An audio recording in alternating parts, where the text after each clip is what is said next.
ज्ञानञ्जनशलाकया चक्षुरुन्मिलितं येन तस्मै श्रीगुरुवे नमः।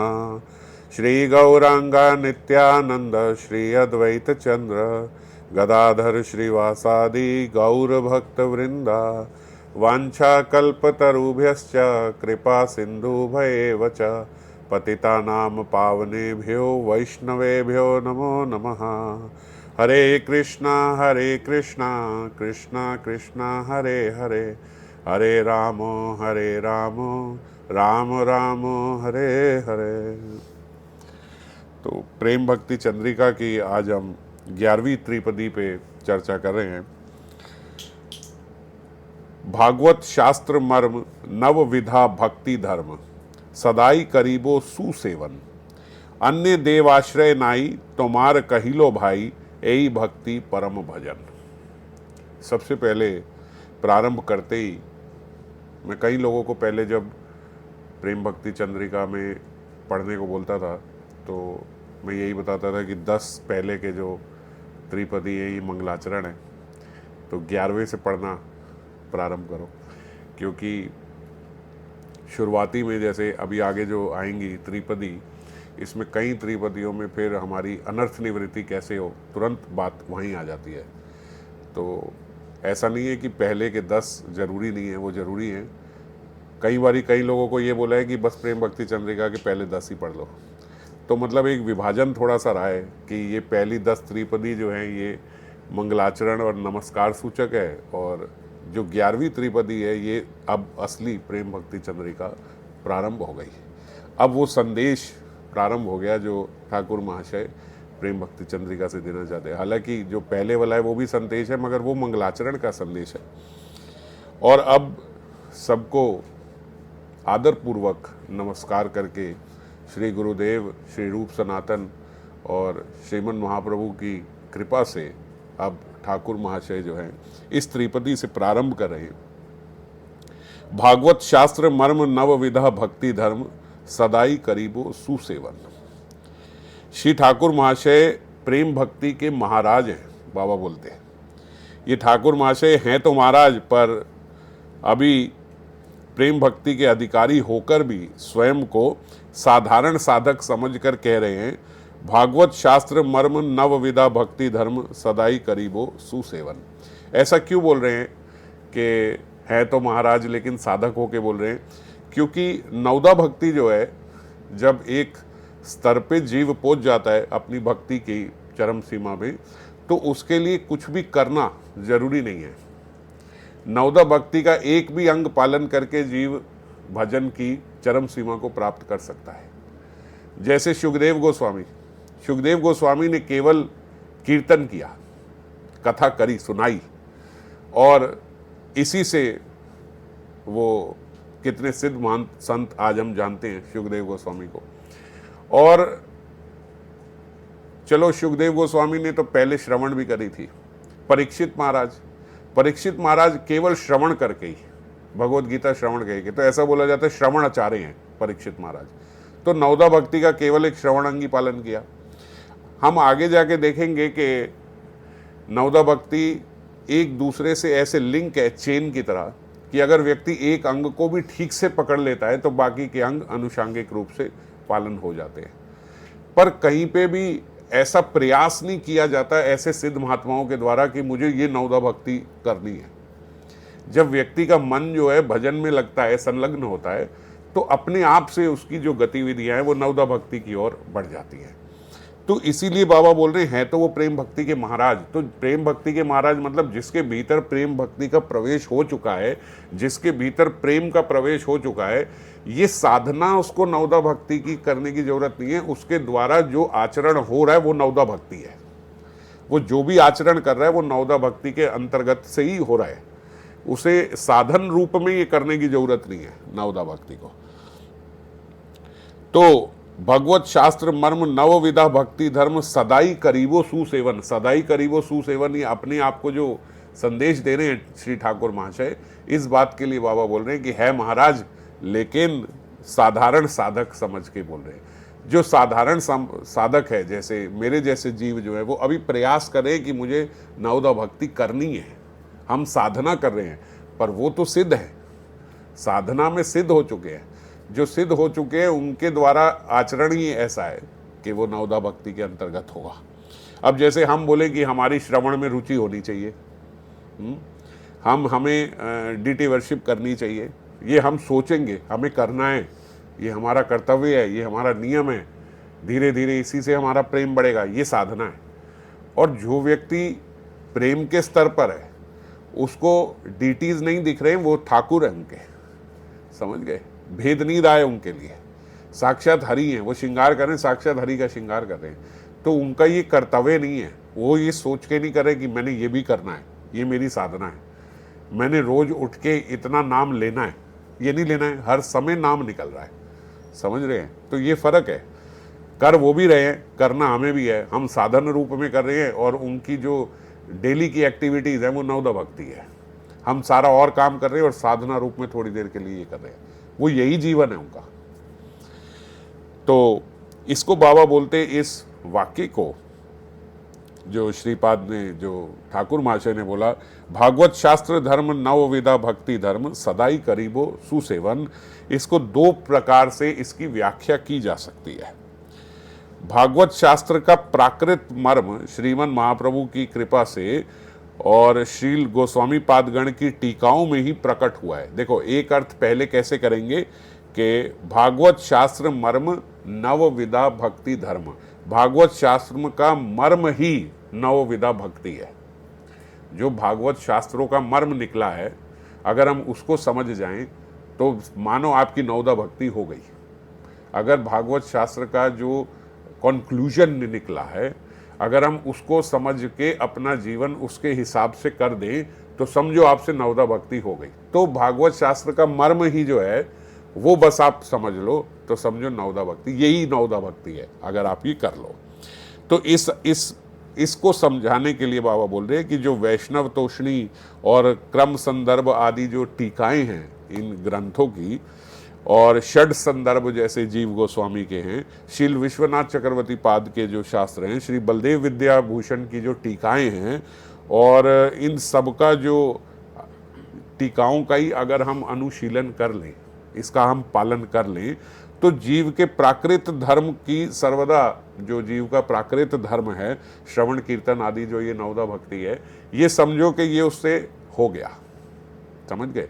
अगर उनकी टीकाओं के आधार पे हमारा जीवन चलता है तो समझो हो गया। तो एक अर्थ ये है कि भागवत शास्त्र का मर्म ही नवविधा भक्ति है, और दूसरे तरीके से समझें तो क्या है कि भागवत शास्त्र का मर्म ये है कि नवदा भक्ति का पालन करें। फर्क समझ पा रहे हो? भागवत शास्त्र के मर्म को पालन करो, उसके हिसाब से जीवन व्यापन करो, तो हो गई नवदा भक्ति। और एक जगह क्या अर्थ है कि भागवत शास्त्र का मर्म ही ये है कि नवदा भक्ति का पालन करो, तो नवदा भक्ति का अलग से नवदा भक्ति करने का अभ्यास करो, यही भागवत शास्त्र का मर्म है। दो अर्थ हो गए ना इसको समझने के। तो भागवत शास्त्र का यथार्थ मर्म जो नवदा भक्ति है, उसका सर्वदा मैं सुसेवन करूंगा, मतलब मैं नवदा भक्ति में लगूंगा। मेरे शास्त्रों का सारा मॉरल ऑफ दी शास्त्र यही है कि मैं अपने आप को नवदा भक्ति की साधना में लगाऊं। श्रीमद् भागवत में प्रहलाद जी की भी यही उक्ति से ज्ञात होता है। प्रहलाद जी ने बोला ना, नवदा भक्ति श्रवणम कीर्तनम विष्णु स्मरणम पाद सेवनम अर्चनम वंदनम दास्यम साख्यम आत्मनिवेदनम। प्रहलाद महाराज जी ने बोला ये नवदा भक्ति है जो जीव को करनी चाहिए। भगवान को साक्षात ये सारी चीजें हमारी अर्पित हो जाए तो उसी को बोलते हैं हम उत्तम अध्ययन मानेंगे। उत्तम अध्ययन मतलब कि सारे शास्त्र आपने समझ लिए, जो जितने शास्त्र थे वो आपने सब समझ लिए, अगर आपके द्वारा ऐसा आचरण होता है ये नवदा भक्ति का तो। और नवदा भक्ति का मतलब कि ये सब करते हुए आपने ये सब भगवान को अर्पण कर दिया, मतलब ये सब भगवान के लिए ही किया। श्री ठाकुर महाशय श्रीमद् भागवत निर्दिष्ट इन नवदा भक्ति अंगों का सुसेवन करने का संकल्प कर रहे हैं। इसमें आप देखो, सदाई करीबो सुसेवन। अब यहाँ पे बाबा बोलते केवल सेवन ना कह के सुसेवन कहा है। सुसेवन क्यों कहा है कि जितने हमारे आचार्य हैं, जो हमारे गुरुजन हैं, जो हमारे गोस्वामीगण हैं, जैसे ठाकुर महाशय ने प्रेम भक्ति चंद्रिका लिखी, अब हमारे गोस्वामियों ने इस पर टीका करी, बाबा ने और सरल हिंदी करके बंगला करके इसकी टीका को हमें समझा दिया। इनके माध्यम से जब हम करेंगे तो वो सेवन नहीं, वो सुसेवन हो जाएगा, वो हमारे लिए और स्वादिष्ट हो गया और आनंदमयी हो गया। यदि हम यही बस संस्कृत में पढ़ते, संस्कृत का इसका पाठ करते, प्रेम भक्ति चंद्रिका के बंगला के ही बस प्यार पढ़ते, बंगला की ये त्रिपदियां पढ़ते, तो वो सेवन होता। करा तो है, सेवन तो किया है हमने, अब क्या हो गया, टीकाओं से ये सुसेवन हो गया, हमारे लिए और आनंदमयी हो गया। तो तात्पर्य ये है कि किस प्रकार हमें सेवन करना होगा कि उसकी जो हमारा कामना वासना से मलिन हुआ जो चित्त है वो जल्दी से शुद्ध हो जाए। वो शुद्ध कब होगा, जब हम ठीक से इसको समझ पाएंगे, है ना। जब आनंद से हमें एक एक बात समझ में आएगी तो हमारा चित्त ये पढ़ते पढ़ते पढ़ते पढ़ते शुद्ध होगा। अब कितनी बार मैंने बहुत साल पहले लगभग अपने परिवार में सबको भगवत गीता दी थी कि ये पढ़ना चाहिए। तो मेरे एक रिश्तेदार है, शायद कथा सुनते होंगे, नाम नहीं लूँगा, उन्होंने फटाफट से 20 दिन के अंदर भगवत गीता मेरे को वापस भेज दी। ये महाराजा, मैंने कहा क्या हुआ, कह रहे पढ़ ली हमने पूरी। मैंने कहा कैसे पढ़ ली 20 दिन में, मेरे को 2 साल हो गए, मैं पूरी ठीक से पढ़ नहीं पाया। बोले फटाफट संस्कृत के जितने श्लोक थे वो हमने पढ़ ली, 700 श्लोक है, फटाफट से अपने 1 हफ्ते में हमने ख़त्म कर लिए। रोज़ का नियम था तो रोज़ पढ़ते पढ़ते 700 श्लोक हमने ख़त्म कर लिए। मैंने कहा यार आपको क्या समझ में आई ये भगवत गीता जो आपने इतनी जल्दी 700 श्लोक। बोले नहीं वो ठीक है, बस पढ़ना होता है एक बारी, वो हमने इसका पाठ कर लिया, बाकी बोला जाता है घर में रखनी नहीं है, लड़ाई हो जाती है, तो ये आप ले लो। मैंने कहा मेरे घर हो जाए लड़ाई। तो ये हम लोगों की जो गलत फहमी है ना, हम सोचते हैं, अब भागवतम का कई लोग पाठ करते हैं तो श्रीमद् भागवतम जल्दी जल्दी जल्दी जल्दी संस्कृत पढ़ते गए, दुर्गा सप्तशती रोज पढ़ रहे हैं, हनुमान चालीसा रोज पढ़ रहे हैं। एक हनुमान चालीसा रोज पढ़ने वाले को मैंने आपको पहले भी बताया था, मैंने उसे पहली चौपाई का अर्थ पूछा, भैया इसका बता दे, उसको अर्थ नहीं पता था। तो इस प्रकार से एकदम तोते की तरह शास्त्र को रड़ ले हम कि तो सेवन तो हो गया अगर हमने ऐसे रड़ ली, पर सुसेवन नहीं हुआ, आनंद थोड़ी आया। ये आनंद तो हुआ ही नहीं, बस जल्दी जल्दी जल्दी जल्दी हमने सारे श्लोक पढ़ लिए कर लिए और नाम हो गया भैया, रोज 40 बार हनुमान चालीसा पढ़ते हैं, रोज 50 बार पढ़ते हैं, अर्थ एक का भी नहीं पता कि क्या है। वो हमारा लक्ष्य नहीं है। चाहे तो प्रेम भक्ति चंद्रिका एक दिन में पूरी पढ़ी जा सकती है। ये त्रिपदी जो है ये गीत की तरह ही है, जो हम जैसे गुरु पूजा गाते हैं ना, ऐसे सारी आप त्रिपदी गा सकते हो। भागवत शास्त्र मर्म नव विदा भक्ति धर्म सदाई करीब सुसेवन, ऐसे गाते रहो आप। अन्य देव आश्रय नहीं तोमार कहिलो भाई यही भक्ति परम भजन। आगे चलो दूसरी त्रिपदी। अब इसको गाते गाते ये सारी त्रिपदियाँ इसी ट्यून में गा सकते हैं गुरु पूजा के। अब गाते जाओ, हो गया सेवन, पूरी प्रेम भक्ति चंद्रिका पढ़ ली हमने। पर आपका चित्त शुद्ध होगा इससे? चित्त शुद्ध नहीं होगा इससे, सुसेवन नहीं हुआ ये तो बस आपने पढ़ लिया और नाम हो गया प्रेम भक्ति चंद्रिका। मैं रोज एक बार प्रेम भक्ति चंद्रिका का पाठ करता हूँ, इससे क्या होगा? इससे चित्त शुद्ध नहीं होगा। तो इसीलिए यहाँ पे बाबा बोल रहे हैं कि ऐसा हम लोग पढ़ें कि हमारी कामना वासना से जो मलिन हुआ चित्त है वो शुद्ध हो जाए। रति या प्रेम का उद्रेक आए हमारे भीतर ये पढ़ने के बाद, और इस सुसेवन के अभाव से ही प्रेम प्राप्त होने में साधक को बहुत विलंब हो जाता है, क्योंकि हमारा ये सुसेवन नहीं होता। इसीलिए क्या होता है, प्रेम प्राप्त होता नहीं है और बड़ा विलंब आ जाता है हमारे भीतर। कहने को हम कर रहे हैं, हमने रोज का नियम बांधा हुआ है, हम 10 पेज रोज पढ़ेंगे और पढ़ते कब है? बिल्कुल आखिरी में, रात को सोने से पहले जल्दी जल्दी जल्दी जल्दी किसी तरीके से नींद आ रही, सो रहे उठ रहे, बुक हमारा नियम है आधा घंटा। कई लोग घंटे के हिसाब से पढ़ते हैं, आधा घंटा अध्ययन का नियम है। कई लोग पेज के हिसाब से पढ़ते हैं। कई मुझे 1-2 भक्त हैं वो बोलते हैं कि हम रोज अपने ठाकुर जी को सुनाते हैं, तो वो ठाकुर जी के समक्ष रख के, ये बड़ी अच्छी बात है ठाकुर जी को सुनाना, मगर वो बोलते हैं कि पर बात ये है कि मैंने कहा क्या समझ में? बोले समझ नहीं आता उस वक्त तो फटफट पढ़ के। मैंने कहा ठाकुर जी को समझाना नहीं है, समझना आपने है। ये अच्छा है कि ठाकुर जी के सामने हम लोग पढ़ते हैं, बड़ा अच्छा नियम है, हम सुनाते हैं, लेकिन समझना है। तो बोलते नहीं इतनी जल्दी जल्दी पढ़ने में समझ नहीं आता, बस रात को सोने वक्त 2 पेज सुना देते हैं। ये सही नहीं है, ये सुसेवन नहीं है। ठाकुर जी के समक्ष पढ़ो, ये बड़ी अच्छी बात है।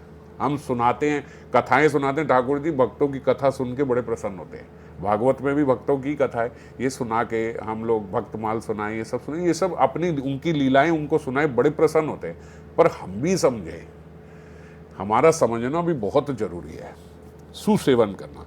तो बाबा भक्ति के जो 9 विधा भक्ति के जो अंग हैं उनको एक एक करके समझा रहे हैं। तो सबसे पहले जो श्रवणम कीर्तनम विष्णु में सबसे पहले श्रवणम, श्रवण से हमारा जो भक्ति है वो प्रारंभ होती है।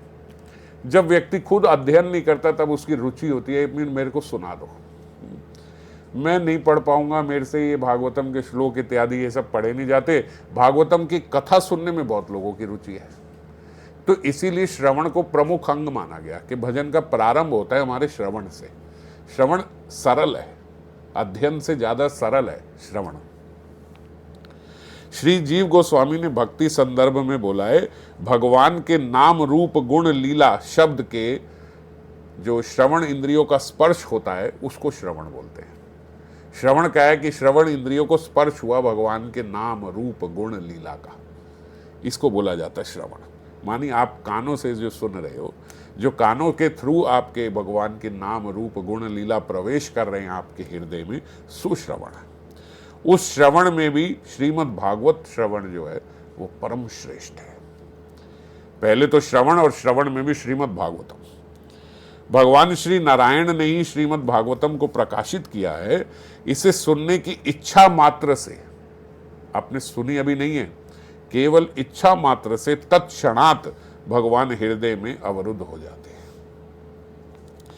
व्यासदेव ने ये रचना करी थी। नारद जी आए, नारद जी ने चतुर्श्लोकी भागवत सबसे पहले व्यासदेव को सुनाई। व्यासदेव इससे पहले बहुत सारे पुराणों की रचना कर चुके थे। व्यासदेव ने कहा आनंद नहीं हुआ, अभी भी ऐसा लग रहा है जैसे अभी सेटिस्फेक्शन नहीं मिली, उदास थे। नारद जी उनके पास आए, नारद जी ने चतुर्श्लोकी भागवत सुनाई, 4 श्लोक केवल। नारद जी ने बोला इस चतुर्श्लोकी भागवत का विस्तार कीजिए व्यासदेव, आपको बड़ा आनंद होगा। फिर व्यासदेव ने ये श्रीमद् भागवतम की रचना करी। इतना विपुल ग्रंथ जो है, केवल चतुर्श्लोक को ही उन्होंने विस्तार किया, तो ये श्रीमद् भागवतम की कथा हुई। व्यासदेव के पुत्र श्री सुखदेव गोस्वामी, सुखदेव गोस्वामी का जब जन्म होना था तो वो माता के गर्भ से बाहर ही नहीं आए। ये ऐसे प्राणी कि इन्हें शुरू से ही डर है कि बाहर माया है, माया के डर से ये बाहर ही नहीं आए। 12 वर्ष सुखदेव गोस्वामी अपनी माता के गर्भ में रहे। 12 वर्ष बाद व्यासदेव तो स्वयं भगवान है, व्यासदेव ने उन्हें आश्वासन दिया गर्भ के भीतर कि पुत्र बाहर आ जाओ, मैं तुम्हें आश्वासन देता हूं माया तुम्हें स्पर्श नहीं करेगी, तुम बाहर आ जाओ। और बोलते जब वो सुखदेव गोस्वामी बाहर आए तो नाड़ छेदन भी नहीं हुआ था, वहीं से भाग गए, बाहर आते ही भागना शुरू हो गए और जंगल को भाग गए कि मैं इस संसार का स्पर्श नहीं करूंगा, ये माता पिता मोह ये सब परिवार के चक्कर में नहीं फंसूंगा, चले गए। और ये ब्रह्मवादी थे, इनके भीतर भगवान के स्वरूप के लिए प्रेम नहीं था, निराकारवादी थे, चले गए जंगलों में। और जब ऐसा बच्चा जो पैदा होते ही जंगल में चला जाए, नग्न अवस्था में, ना कहीं वस्त्रों का पता है, ना खाने का पता है, ना पीने का पता है, ऐसा, तो जो वहाँ के व्यासदेव के शिष्य थे उन्होंने व्यासदेव को आके बोला व्यासदेव जी हाँ हमारे यहाँ पे भूत है। अब वो सुखदेव गोस्वामी को मानते थे भूत है, कि कभी कभी हमें दिखता है एक भूत। उन्होंने कहा कैसा आकार है? बोले नीला सा वर्ण है और एकदम नग्न शरीर है, और कभी कभी देखने में बड़ा सुंदर भी लगता है, बड़ा प्रकाश भी आता है, लेकिन एकदम गायब हो जाता है, तो भूत ही है। एकदम इतना प्रकाश उसके भीतर से निकल रहा है, और आपको कोई नुकसान पहुंचाया? बोले नुकसान कुछ नहीं पहुंचाया। व्यासदेव समझ गए ये सुखदेव है, ये मेरा पुत्र सुखदेव है, इसको कैसे वापस लाया जाए? निराकारवादी है। व्यासदेव ने उन्हें 2 श्लोक रटवा दिए अपने शिष्यों को। वो 2 श्लोक उन्होंने बोला जब तुम्हें भूत दिखे ये 2 श्लोक का पाठ करना। पहला श्लोक उसमें से है बरहा पीड़म नटवर वपु कर्णयो कर्णिकारम, गाते हुए जा रहे हैं। उनको बोला ये 2 श्लोकों का आपने गाना गायन करना है। विभ्रद्वास कनक कपिशम वै जयंतीम चमालाम रंध्राण वेणु अदर सुदया पूर्णयन गोप वृंदे वृंदारण्यम स्वपज रमणम प्राविशद गीत कीर्ति। ये क्या श्लोक है? भगवान के सौंदर्य का श्लोक है। बरहा पीड़म नटवर वपु कर्णयो कर्णिकारम। ये कैसे हैं भगवान? बरहा पीड़म, मोर का पंख लगाए चल रहे हैं, नटवर वपु नृत्य करते हुए, कर्णयो कर्णिकारम, इनके एक कान में एक पुष्प लगा हुआ है, विद्रद्वाश कनक कपिशम वही जयंती च मालम, क्या पहना हुआ इन्होंने? कनक कपिशम, पीत रंग के वस्त्र पहने हुए और वैजंती माला, रंध्राण वेणु अदर सुधया, और अपनी वेणु में इनकी अदर सुधा जो है, वेणु के छिद्र उस अदर सुधा से भर रहे हैं, और वही अदर सुधा पूरे विश्व में फैल रही है इनके वेणु के द्वारा। पूर्णयन गोप वृंदे वृंदारण्यम स्वपज रमणम, और वृंदावन में रमण कर रहे हैं, गोप वृंदे इनके साथ हैं। प्रविशद गीत कीर्ति, क्या करें? प्रविशद गीत कीर्ति, इनकी कीर्ति का गान करते करते पीछे पीछे चल रहे हैं। ऐसा भगवान का सुंदर वर्णन किया, ये श्लोक आता है वेणु गीत में। और फिर दूसरा श्लोक इनको रटवाया, अहो बकियम स्तन कालकूटम जिज्ञांस या आप्ययाद अपि असाध्वी, लेभे गत्वेम धात्री उचितम ततो अन्यम काम व दयालुम शरणम व्रजेना। ये दूसरा श्लोक। ये दूसरा श्लोक क्या है?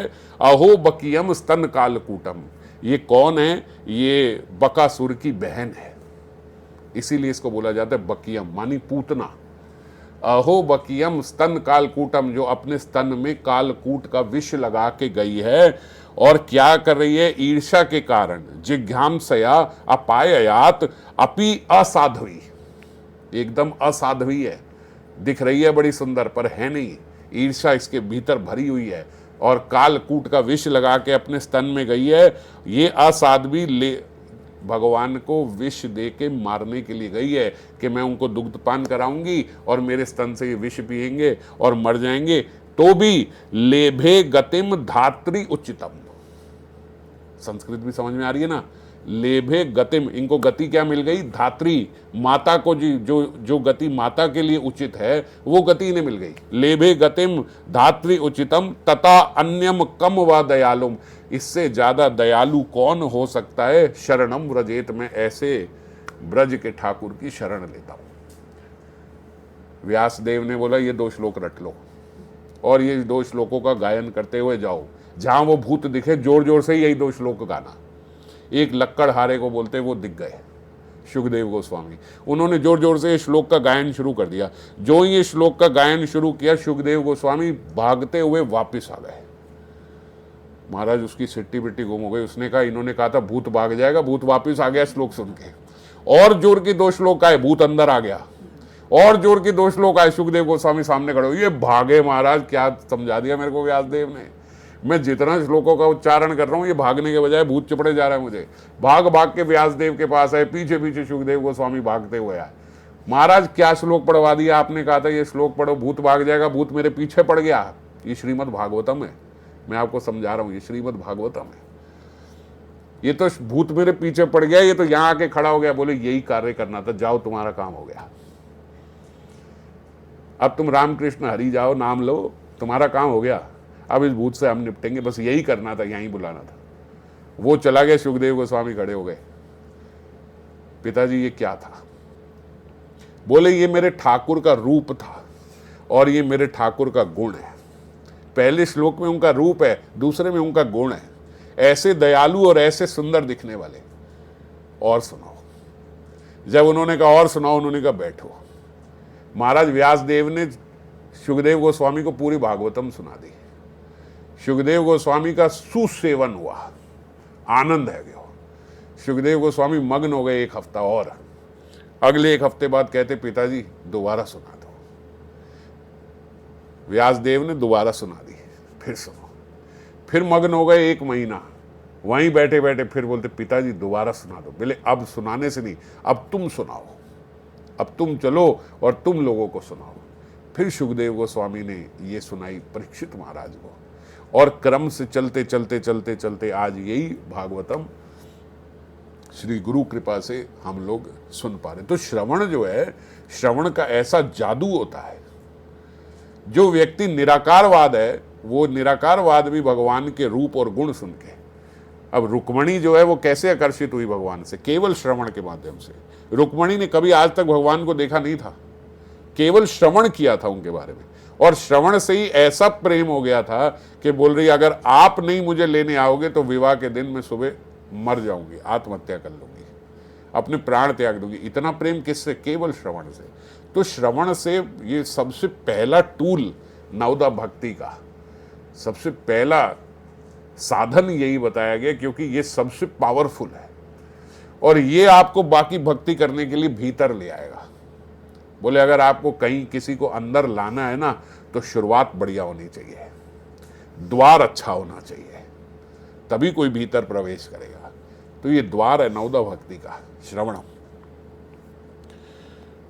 महत जनों द्वारा रचे प्रबंध आदि का श्रवण अधिकतर मंगलजनक है। वो बोले और मंगलजनक है अगर महत जनों द्वारा उसकी टीका की गई हो। फिर महामहत श्री व्यास शुक आदि द्वारा रचित श्रीमद् भागवतम यदि महत जनों द्वारा कीर्तित हो तो और मंगलप्रद है। एक तो व्यास शुकदेव जी की जो ये श्रीमद् भागवतम पहले ही मंगलप्रद है, फिर वो महत जनों के द्वारा कीर्तित हो, मतलब उनके द्वारा और इसकी कीर्ति गाई गई हो, कीर्तन किया गया हो, तो वो और मंगलप्रद हो गई। और यदि वो स्वजातीय भक्त हो तो और मंगलप्रद हो गई। स्वजातीय मतलब बिल्कुल हमारे ही गौड़िया हो और सही से जैसे जो जिस भाव में हमें प्रवेश करना है उसी के भाव से सुना रहे हो तो और मंगलप्रद हो गई। और सर्वाधिक इसका आस्वादन बढ़ जाएगा। श्रीमद् भागवतम में नाना अवतार की लीलाएं हैं, भगवान के सभी अवतारों की लीलाएं, पर 10वें स्कंद में जो श्री कृष्ण के नाम रूप गुण आदि का श्रवण है, बाबा बोलते वो परम सौभाग्य सापेक्ष है। सारे भागवतम में तो आनंद है ही, पर जब 10वां स्कंद शुरू होता है वो मुकुटमणि है।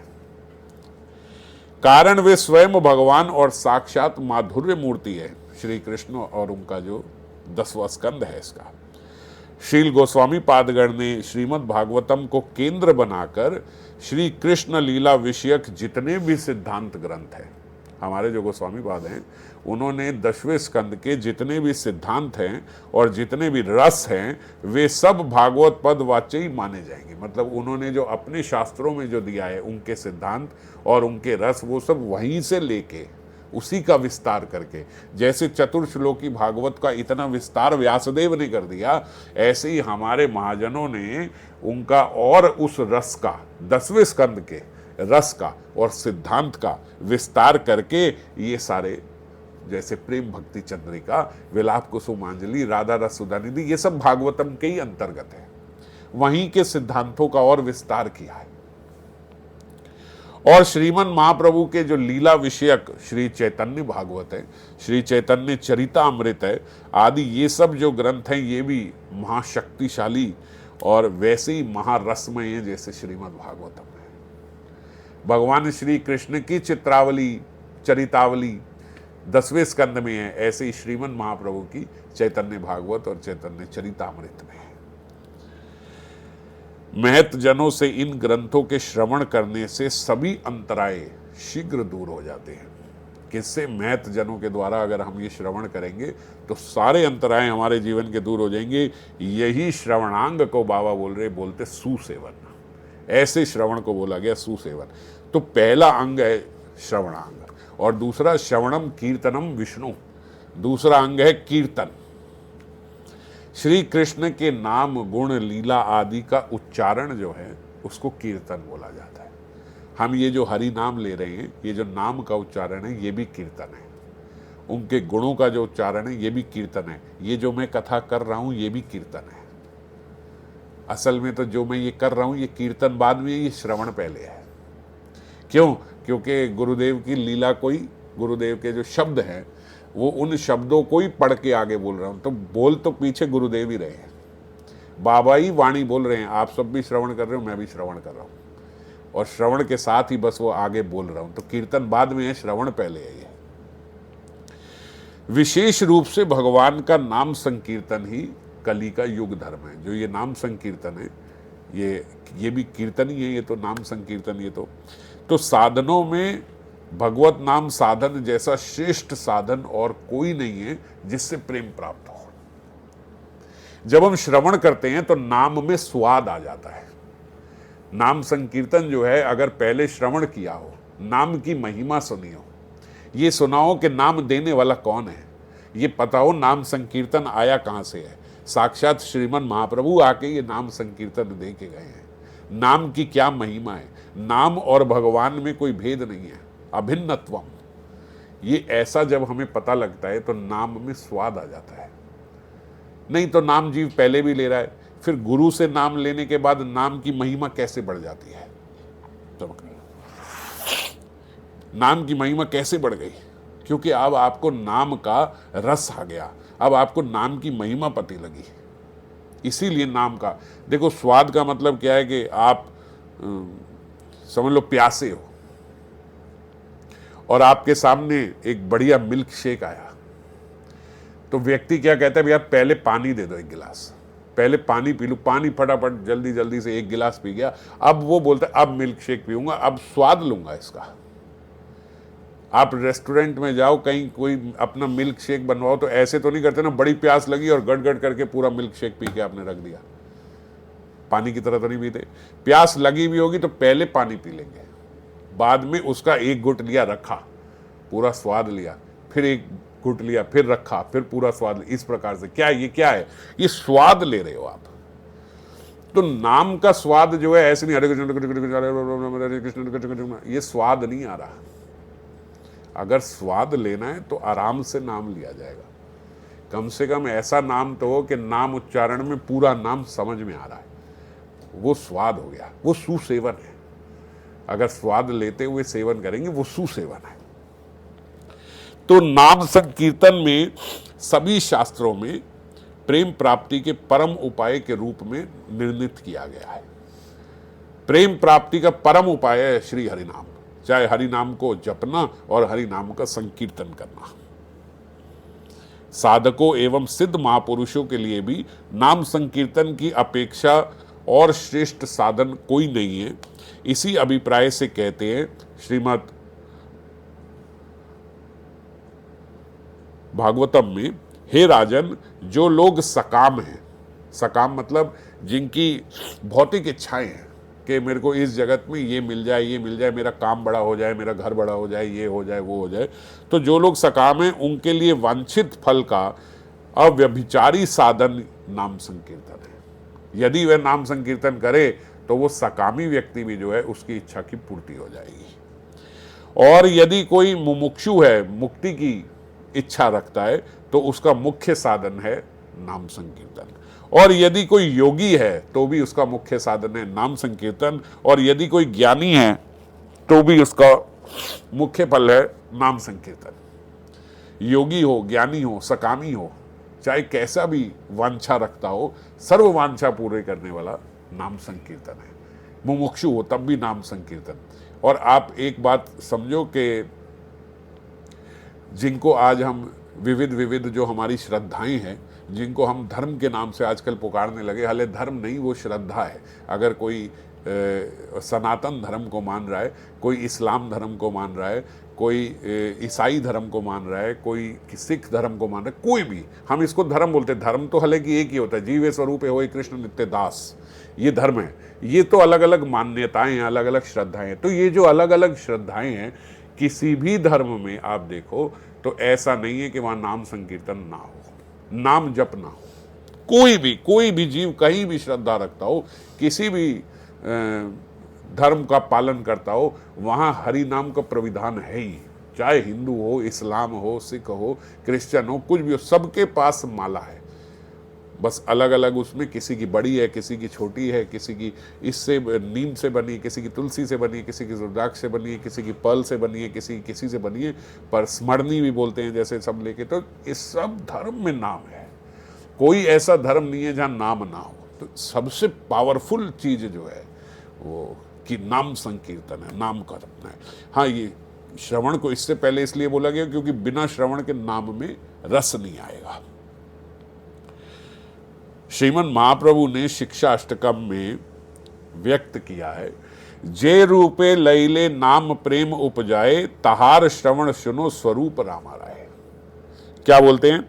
जे रूपे लैले नाम प्रेम उपजाए, जिस तरीके से नाम में प्रेम उपजाए। हमारी ये इच्छा होती है ना, नाम तो ले रहे हैं पर नाम में प्रेम आ जाए। ताहार श्रवण सुनो स्वरूप राम राय। तो मैं तुम्हें बताता हूं, स्वरूप रामानंद राय जो उनके साथ थे, सुनो क्या करने से नाम में प्रेम आ जाएगा। त्रिनाद अपी सुनी चेन, तरूर अपी सही सुना, अमानी ना मान दीन, कीर्तनीय सदा हरि। अगर हम इसका पालन कर लें तो हमारे नाम में प्रेम आ जाएगा। और महाप्रभु ने स्वयं इस श्लोक की व्याख्या करके बोला, उत्तम हैया आपना के माने तृण धम। उत्तम हैया आपना के माने तृण अधम, तृणादपि सुनी चेन। सबसे उत्तम बात क्या है कि अपने आप को तृण से भी अधम मानो। तृण से भी अधम। तृण क्या होता है? घास का तिनका। घास कैसी होती है कि आप उस पे चल रहे हो, पैर रख रहे हो, आपने पैर उठाया, घास आपके पैर के नीचे दब गई, आपने पैर उठाया, घास वापस खड़ी हो गई। कोई घास का आपसे विद्रोह नहीं है। बल्कि बोला जाता है नंगे पैर आप सुबह घास पे चलो तो आपका शरीर का भी बड़ा लाभ हो जाएगा। आप पैर रख रख के घास पे चल रहे हो और घास जो है वो आप पे कृपा कर रही है, आपके स्वास्थ्य का लाभ हो रहा है। और कहीं किसी शास्त्र में ऐसा विधान है कि नहीं जी घास पे मत चला करो, बेचारी घास को रोन देते हो तुम, अपराध लगेगा, तुम्हें पाप लगेगा? नहीं। तृण का कार्य है, वो चाहती है आप उस पे चलो, आप अपना स्वास्थ्य बनाओ, और तृण फिर वैसे ही खड़ा हो जाता है। आप फिर चलो, फिर घास वैसे ही खड़ी हो जाएगी। तो यहाँ पे श्रीमन महाप्रभु बोल रहे हैं, उत्तम हैया आपना के माने तृण अधम। और सबसे उत्तम बात क्या है कि आप तृण से भी अधम मानो। तृण तो फिर वापस खड़ी हो जाती है। आपको अगर कोई दबा रहा है, आप उसके सामने दबे रहो, ठीक है महाराज। अगर वो आपके सामने अपशब्द बोल रहा है, आंख ऊपर करके घूरने की जरूरत नहीं, ठीक है महाराज। आपको इससे संतुष्टि मिलती है, ठीक है महाराज। आपना के मानो तृण अधम, ठीक है मैं नीचे ही हूं। आपको किसी बोले महाराज इधर आओ, प्रभु जी हाँ ये जरा पानी लेके आना। महाराज आप जानते हो मैं कौन हूं? और अगर हम लेके भी आएंगे ना तो हम ऐसे 4 लोगों को देखेंगे कि देखना, और बेचारे जो 4 आसपास के होते हैं ना वो तृण अधम होते हैं, वो हमारे हम ले आते पानी, वो जाके ले। आप गुस्सा ना करो। आप थोड़े किसी बड़े आदमी को बोलते भैया पानी ले आओ, वो ऐसे इधर उधर देखेगा, आसपास के जो 4 उनके साथ चल रहे हैं वो ले आएंगे, हम ले आते, कोई बात नहीं आप ना करो। तो ये अपने आप को तृण अधम नहीं माना। जीवे स्वरूप हो कृष्ण नित्यदास। आपका औदा आपको लगता है कि बड़ा हो गया, कि मैं कथा लेने लग गया, मेरा औदा बड़ा हो गया, मेरे 4 शिष्य हो गए, मेरा औदा बड़ा हो गया। नहीं, अगर आपके 4 शिष्य, 100 शिष्य, 500 शिष्य हो गए तो उतना तृण अधम आपको और होना चाहिए। उतना सेवक आपको, आप बड़े सेवक हो, वो छोटे सेवक है, आपकी सेवा उन सबसे ज्यादा होनी चाहिए। ये हमारा स्टेचर होना चाहिए। उतना विनम्रता बढ़नी चाहिए। विनम्रता के ही तो दास हैं। जो शिष्य बने वो विनम्रता से ही तो बड़े हैं। ये संसारिक गुण जो हमारे अंदर आ जाता है कि ईगो इन्फ्लेट हो जाती है, हम बड़े हो जाते हैं, हम सोचते हैं अब हम ये कार्य नहीं कर। इस प्रकार की अगर आपका आचरण हो गया तो इस आचरण के शिष्य थोड़ी बने थे, आपकी विनम्रता से शिष्य बने थे। और वो विनम्रता ही खो दी आपने शिष्य बना के। आपकी विनम्रता से लोग आपसे कथा का सुसेवन करने लगे थे। वो विनम्रता ही खो दी आपने कि अब मैं इतना बड़ा कथावाचक हो गया, तो गलत हो गया। ये वो गुण नहीं था जिस गुण को ग्रहण करने के लिए लोग आपका आश्रय ले रहे थे। आश्रय गुणों का है, व्यक्ति का नहीं है। आज एक व्यक्ति अगर हरि कथा लेना छोड़ दे, सब करना छोड़ दे, तो जितने अनुयायी हैं सब हट जाएंगे, क्योंकि अनुयायी उस कथा के थे, अनुयायी उस आचरण के थे। तो आपना के है उत्तम हैया आपना के माने तृण अधम। अगर आपको संसार ऊपर लेके जा रहा है, आप उतना अपने आप को अधम मानो। श्रीमन महाप्रभु की प्रसन्नता तभी होगी, नाम में रुचि तभी होगी, नहीं तो नहीं हो सकती। दुई प्रकारे सहिष्णुता करे वृक्ष सम। और दूसरा सहिष्णुता करे वृक्ष के समान।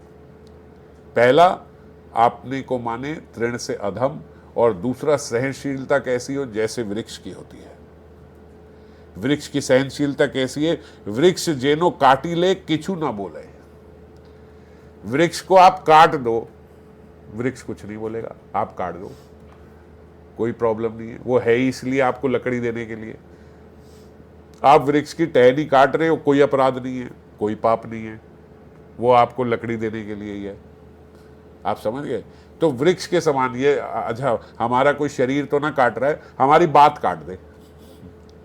आपने एक बात करी, दूसरे व्यक्ति ने आपकी बात काट दी, बस महाराज आज उसका दिन तो खराब हो गया, आज आप छोड़ोगे नहीं उसको, उसने बात कैसे काट दी मेरी। तो श्रीमन महाप्रभु बोल रहे हैं कि सहिष्णुता होनी चाहिए, वृक्ष के समान काट दिया, कोई बात नहीं, जो हिस्सा काटा है वो भी आपके लाभ आएगा। आप जो ये लकड़ी काट के ले जा रहे हो, आप अपने घर का फर्नीचर बना लो, ये कर लो, वो कर लो, सब इस्तेमाल कर लो, कोई बात नहीं, आपके मरने तक की जो लकड़ी है वो भी वृक्ष दे देगा, ले लो, कोई अपराध नहीं। और लकड़ी जला के जो राख बनेगी, उस राख से भी लोग बर्तन धो लेते हैं, वो भी काम आ जाएगी। तो काट रहा है कोई, आपकी बात काट दी, आपका विचार काट दिया, कुछ काट दिया, कोई बात नहीं, सहनशील रहो। आज जीव सहनशील नहीं है अगर उसकी बात कट जाए तो। मेरा विचार अगर कहीं व्यक्त किया, वो विचार के ऑपोजिट किसी ने बोल दिया, वो मुझे सहन नहीं है, तो वो सहन करना है। अगर आप चाहते हो आपके नाम से प्रेम उपजाए आपके हृदय में, तो सुखाइया मैले कारे पानी ना मांगे, अगर वृक्ष जो है वो चाहे सूख जाए, वो कभी किसी से पानी नहीं मांगता, समझ गए। तो मुझे जो छोटे छोटे हमारे डेली लाइफ में जो ये आचरण फॉलो करने लायक है, मैं वो उदाहरण दे रहा हूँ कि जिस प्रकार वृक्ष जो है चाहे सूख जाए पानी नहीं मांगता, ऐसे ही चाहे हम घर में हो, कितना भी हमारा मन ये हो वो हो, भूख लगी हो, इतने जोर के खाना मांगने की जरूरत नहीं है कि सामने वाले के आंसू निकल जाए। क्या किया, अभी तक खाना नहीं दिया, इतना समय हो गया, ये ठंडा है, ये है, ये वो है, ऐसा ना करें। वृक्ष के समान बनो, जैसे वृक्ष सूखने पे भी पानी नहीं मांग रहा है, ऐसे घर में जो मिले वो पालो, जो मिले वो पालो। अगर कोई गृहस्थ में नहीं है, भिक्षा मांग के कर रहा है, तो जो भिक्षा मिले वो पाता है ना। जब आप लंगर में जाते हो, पंगत में जाते हो, तो वहां आप डिमांड तो नहीं करते ना, मेन्यू कार्ड तो नहीं मिलता आपको पंगत में कि आप बोलो नहीं जी ये खाना है, जो पंगत में मिलेगा आप खाओगे। तो घर में भी उसी समान रहना चाहिए, जो निर्धारित समय पे मिल ही जाता है, निर्धारित समय पे आपको जो मिल जाए, जैसा मिल जाए, आपको पाना चाहिए। जैसे वृक्ष जो है सूखने पे भी पानी नहीं मांगता, आप भगवत कृपा से सूख तो नहीं रहे हो आप सूख तो नहीं रहे हो। तो इसीलिए जैसे है जो मिलाए उसमें हम डिमांड ना रखें। जेई जे मांगे तार दे आपन धन, जो कोई मांगे, जितनी आप सक्षम हो उतना धन रूप से या अपने शरीर की सेवा रूप से आपको उसकी सेवा करनी चाहिए। यही जो मांगे, जैसे भी जो मांगता है और आप सक्षम हो तो वो देने में हमें सेवा करनी चाहिए। धर्म वृष्टि सहे आनेर कराए रक्षण, जैसे वृक्ष जो है क्या करता है, वो कितने प्रकार के, चाहे वर्षा हो रही हो, चाहे आंधी हो रही हो, चाहे बहुत तेज धूप हो रही हो, वो वृक्ष जो है खुद सहन करता है, लेकिन तारे दे आपन अनेर कराए रक्षण, लेकिन जो उसके नीचे आके बैठा है उसकी रक्षा कर रहा है, समझ गए। वो कभी भेदभाव नहीं कर रहा कि बहुत धूप हो रही है वो तो भी धूप खुद ले रहा है, और जो उसके संरक्षण में आया उसकी रक्षा कर रहा है। बहुत वर्षा हो रही है तो भी लोग पेड़ के नीचे आ जाते हैं, पेड़ सब ले रहा है और आपकी रक्षा कर रहा है। तो आपका व्यक्तित्व, आपका आचरण भी ऐसा होना चाहिए, जो आपके संरक्षण में आया उसकी रक्षा करें हर प्रकार से। जो हमारे साथ के हैं, आसपास के हैं, उन्हें अगर किसी चीज़ की ज़रूरत है, कोई सेवा की ज़रूरत है, वो सेवा हम करें। कोई उनको संरक्षण की ज़रूरत है तो वो रक्षित हमारी तरफ से महसूस करें कि हम हैं उसको ये सब देने के लिए। ऐसा वृक्ष के समान हमारा स्वभाव होना चाहिए। उत्तम हैया वैष्णव हवे निरअभिमान, और सबसे उत्तम क्या है कि वैष्णव है या निरअभिमान, उसके भीतर कोई अभिमान और कोई अहंकार ना हो। मैं, ये सबसे बड़ा अभिमान है। ये मुंह टेढ़ा करके जो हमारा मैं बनता है ना, मैं करूँगा, ये मैं करूँगा, ये अभिमान नहीं होना चाहिए हमारे भीतर। हमारी शैली टेढ़ी हो जाती है एकदम, मैं, अरे हाँ आप क्योंकि आपको निरअभिमान होना है। आपको निरअभिमान होने के लिए श्रीमन महाप्रभु ने बोला है, आपका तो होना चाहिए जी मैं, कोई भी सेवा है, हाँ जी मैं हूं ना, मेरे लिए मैं करूंगा उसको। इस प्रकार से हमारा आचरण होना चाहिए। कभी किसी वृक्ष ने ऐसे नहीं बोला है मैं वो हर एक को देने को तैयार है। अपनी लकड़ी देने को तैयार है, अपनी टहनी काट के देने को तैयार है, उसके पत्तों से आप औषधि बना लेते हो वो तैयार है, उसके फल निकलते हैं आप वो लेके खा लेते हो वो उसको तैयार है, आपको वर्षा से बचना है वो उसके लिए तैयार है, आपको धूप से बचना है वो उसके लिए, आपको जो चाहिए वृक्ष उसके लिए तैयार है। और अगर फिर उसके बाद भी आप उसमें जल ना दो, वो सूख जाए, वो उसके लिए भी तैयार है, वो आपसे कभी जल नहीं मांगेगा। तो ऐसा आचरण हमारा होना चाहिए। जीवे सम्मान दीवे जानी कृष्ण अधिष्ठान, सारे जीवों को सम्मान दे, कैसे? जाने कृष्ण अधिष्ठान, ये मेरे ठाकुर जी का ही स्वरूप है। जीवे सम्मान दीवे जाने कृष्ण अधिष्ठान, ये कृष्ण ही है, मेरे कृष्ण के ही हैं ये सब, कुछ भी मान लो। यहां तो ये साक्षात ठाकुर ही है, यह ठाकुर जी ने ही इन्हें भेजा है, वो जो भी करें वो सही है, क्योंकि ठाकुर जी ही हैं, उन्हीं के द्वारा हो रहा है ये, या उन्हीं के द्वारा करवाया जा रहा है। दोनों ही बातें सही हैं, दोनों ही बातें ठीक है। जो भी मेरे साथ हो रहा है ठाकुर जी तो करवा रहे हैं, इसके माध्यम से करा रहे हैं।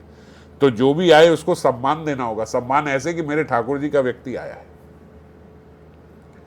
अभी एक बाहर आ जाए ना गाड़ी में जिसकी लाल बत्ती जल रही है और गवर्नमेंट ऑफ इंडिया पीछे लिखा हो, हमारा पूरा परिवार बाहर खड़ा हो जाएगा जब वो घंटी बजाए, हाँ हाँ बताइए बताइए क्या कार्य है।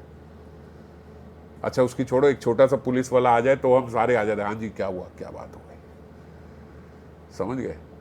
और भगवान का एक व्यक्ति आपके सामने आ रहा है तो, और आप ऐसे हो कि कोई सम्मान नहीं कुछ नहीं, तो ऐसा कैसे होता है? क्योंकि आप जान नहीं रहे हो ये ठाकुर जी का बंदा है। जितने भी व्यक्ति आपके जीवन में आ रहे हैं वो सब भगवान ने भेजे, भगवान ही हैं। जीवे सम्मान दीवे जानी कृष्ण अनुष्ठान, एई मत हैया जई कृष्ण नाम ले, इस मत से यदि कोई कृष्ण नाम लेगा, एई मत हैया जई कृष्ण नाम ले, इस मत में कहीं अभी श्रीमन महाप्रभु ने ये नहीं बताया, बात कहाँ से शुरू करी थी, जय रूपे लई ले नाम प्रेम उपजाए। अगर आप चाहते हो कि नाम में प्रेम उपजाए, बस इतनी सी बात बोलो। व्यक्ति सोचेगा वो बोलेंगे सीधे होके बैठना है, चौकड़ी मार के बैठना है, ब्रह्म आसन में बैठना है, कमर सीधी रखनी है, नाक आपकी नासिका जो है उससे सांस लेते हुए, मन में ध्यान करते हुए, आंख बंद करते हुए ऐसे नाम लेना है। ये सब नहीं बता रहे। ये क्या बताया? त्रिनादपि सुनिचेन तरोरपि श्रुता अमानी न मान देन, फिर होगा कीर्तनीय सदा हरि, कृष्णेर चरणी तार प्रेम उपजाए। किसका? एई मत हैया जई कृष्ण नाम ले, इस मत से यदि कोई कृष्ण नाम लेता है, ये जो अभी तक बातें बताई हैं, कृष्णेर चरणी तार प्रेम उपजाए, कृष्ण के चरणों में उसका प्रेम उपजाएगा। तो नाम जो हम लेना है वो केवल नाम लेते समय सावधानी नहीं रखनी है। आप सोचते हो कि मैं 24 घंटे में से 2 घंटा नाम लेता हूं तो 22 घंटे जो मर्जी आचरण करूं और 2 घंटे में सोचूं कि मेरा नाम में ध्यान हो जाए तो वो हो जाए, नहीं होगा वो ध्यान। उस नाम से प्रेम नहीं मिलेगा। जैसे मर्जी जहां मर्जी बैठ के करो, क्योंकि आपने 22 घंटे क्या किया है? श्रीमन महाप्रभु ने सारा आचरण 22 घंटे का बताया है। नाम लेते समय की तो अभी एक भी बात नहीं करी कि नाम लेते समय क्या करना है। जब आप नहीं ले रहे हो तब पूरे आपका दिन का आचरण कैसा है, वो आचरण से पता लगेगा कि नाम से आपको प्रेम मिलेगा कि नहीं मिलेगा। समझ गए? ये इंपॉर्टेंट है कि हमारा बाकी का आचरण कैसा है सबके साथ। आप किसी के साथ जितना मर्जी बदतमीजी कर रहे हो, आप कपट कर रहे हो, आपके भीतर अहंकार भरा हुआ है, अभिमान से आप पूरे भरे हुए, बात बात पे आपको क्रोध आ जाता है, आप किसी को भी बोलने से कुछ नहीं चूकते, अपराध का आपको कोई भय नहीं है, और सुबह उठ के आप आंख बंद करके बैठ जाते हो कि अब मेरा नाम में ध्यान लग जाए और मुझे प्रेम मिल जाए। क्या मजाक कर रहे हो? ये कैसा मजाक हो रहा है? श्रीमन महाप्रभु का पढ़ो कि उन्होंने क्या बताया है, नाम से कैसे प्रेम मिलेगा। कृष्णदास कविराज बोल रहे हैं, उर्द बहा करी कही सुनो सर्वलोक, उर्द बहा हाथ ऊंचा करके बोल रहा हूं, कही सुनो सर्वलोक, सारे लोग सुन लो, नाम सूत्रे गांधी पारो कंठे एई श्लोक। ये जो श्रीमन महाप्रभु का श्लोक है, त्रिनादपि सुनिचेन तरोरपि सहिष्णुता अमानी न मान देन कीर्तनीय सदा हरि, इसको गांठ मार लो अपने कंठ से।